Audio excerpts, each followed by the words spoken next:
নেতা, আপনি হইলেন আমার অভিভাবক, আমাদের সব কিছু, কলিজার বড় ভাই। এখন আমরা যেটা ভাবতাছি, আপনারা সামনের বারে ইউপি সদস্য বানাই আইসারম। নেতা, আপনি তো আমার বাপ মায়ের থেকেও বেশি আপন। আরে বেটা, এটা কি কইতে হইব? এমনিতেই তো হ্যাঁ আমাদের বাম্মার থেকে বেশি।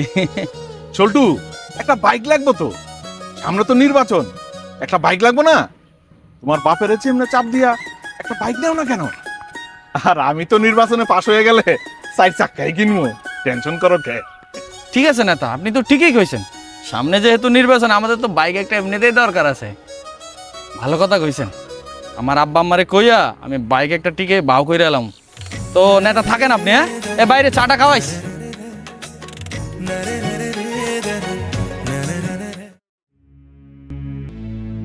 কিরে বন্ধু, তুই এমন মন খারাপ করে বসে আসোস কেন?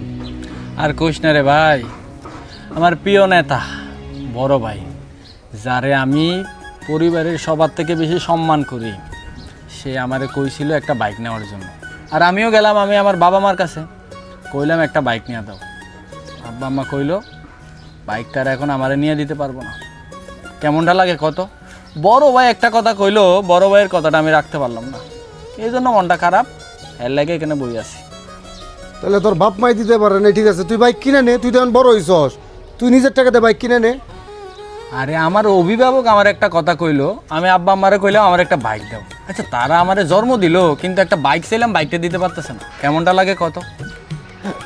এই বেটা, তুই কি তোর নিজের জীবন অন্য মানুষের কথায় চালাবি নাকি? আরে তোর কোনো রুচি আছে রে বেটা, তুই বুঝবি কি?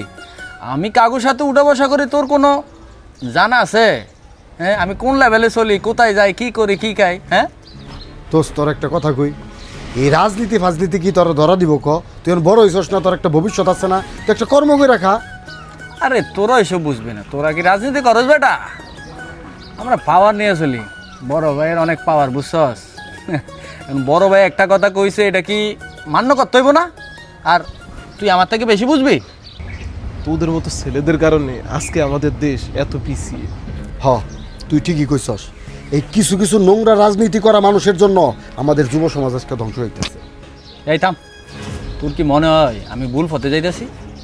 আমি কি ফিডার খাই রে বেটা? হ্যাঁ, অবশ্যই তুই ভুল করতেছস। ভুল করতেছস না মানে, এই তুই একটা কথা চিন্তা করে দেখ, তুই কত বড় হইছস, তুই যে রাজনীতি ফাজনীতির পিছনে ঘুরস, তোর কি 2 টাকা লাভ হয়? এই অভিভাবক কস, বাপ মাইরে বাদ দিয়ে তুই আরেকটা ব্যাটার যে তুই অভিভাবক বানাস, যে বাপ মাই তোর জন্ম দিছে তার কথা তুই চিন্তা না করে, তার মনে কষ্ট দিয়ে তুই আরেকজনের যে অভিভাবক বানাস, তার কথা মতো নাচস, সে কি তোর 2 টাকা দেয়? এই মিয়া, সে যে তোর বাইক কিনা দিতে চাইছে, কই তার টাকা নাই, সে তোর বাইক কিনে দিতে পারলো না, তুই বাপ মাইরে যে চাপ দেশ কিনলি গে?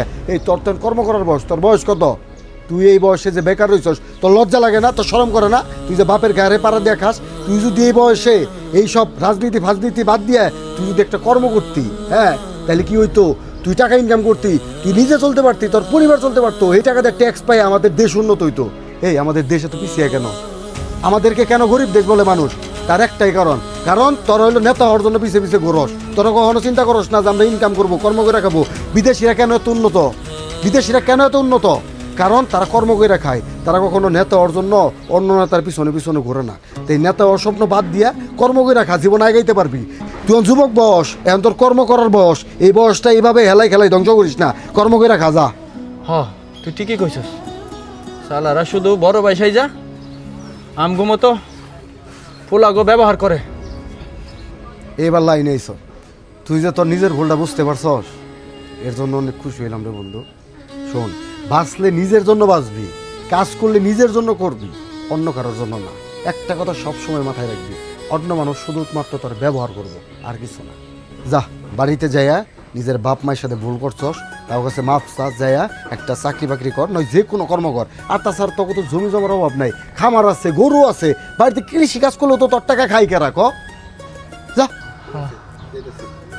তোর ধন্যবাদ রে ভাই।